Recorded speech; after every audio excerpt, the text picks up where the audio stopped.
Bruno Le Maire en est encore tout chose. Après le vote dans l'urgence lundi 6 novembre dans la soirée à l'Assemblée de la surtaxe exceptionnelle sur les grandes entreprises pour compenser en partie le manque à gagner de 10 milliards d'euros dû à la censure de la taxe sur les dividendes, le ministre de l'économie a salué une bonne décision, aussi difficile soit-elle, qui permettra selon lui de solder les reliquats du passé, mais cet homme de droite qui ne jure que par les baisses d'impôts a aussi reconnu ne pas passer le meilleur des lundis.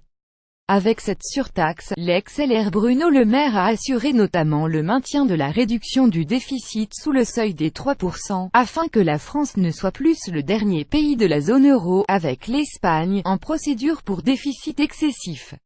Le dispositif a été élaboré après l'invalidation par le Conseil constitutionnel début octobre de la taxe sur les dividendes, introduite en 2012, ce qui a contraint l'État à rembourser 10 milliards d'euros, principalement aux grandes entreprises.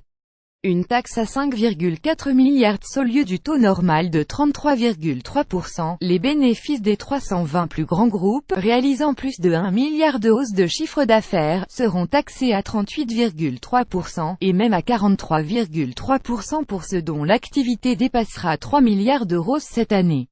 Avec l'aval gouvernemental, le rapporteur général Joël Giraud a fait adopter un lissage de ces taux. Le rendement de la surtaxe est estimé à 5,4 milliards d'euros, dont 4,8 versés en acompte avant fin décembre. Le solde de la facture, environ 5 milliards, sera supporté par l'État, portant le déficit budgétaire en 2018 de 2,6 à 2,8%. Communistes et insoumis ont tenté de faire rejeter le texte, dénonçant notamment 5 milliards supportés par les Français. Fabien Roussel PCF a dénoncé un parfum de scandale prenant un nouveau relief à l'aune des Paradise Papers dans lequel les entreprises concernées seront peut-être citées. Son groupe a échoué à pérenniser la surtaxe.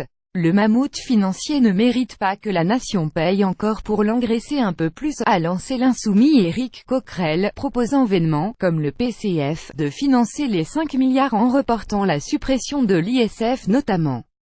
T'as voulu voir la baisse et on a vu la hausse. Le président de la commission des finances Éric Woerth a critiqué la précipitation de l'exécutif et une forme de théâtralisation fiscale. Plusieurs LR et constructifs SC ont déploré une augmentation d'impôts sur les sociétés. Charles de Courson lançant vous faites du Brel. T'as voulu voir la baisse et on a vu la hausse. D'autres députés ont jugé inéquitable une surtaxe pénalisant par exemple les groupes bancaires mutualistes, le ministre répondant que le gouvernement est en discussion pour voir comment compenser. La taxe à 3%, prélevée sur les dividendes distribués par les entreprises, avait été partiellement retoquée en mai par la Cour de justice de l'Union européenne. Celle-ci avait estimé contraire au droit européen que la France l'applique aux dividendes perçus d'une filiale établie dans un autre pays de l'UE, pouvant y avoir déjà été imposés. D'autres dividendes pouvaient rester assujettis à ce prélèvement, instauré par François Hollande en 2012 pour compenser une perte de recettes due déjà à la censure européenne d'une précédente taxe.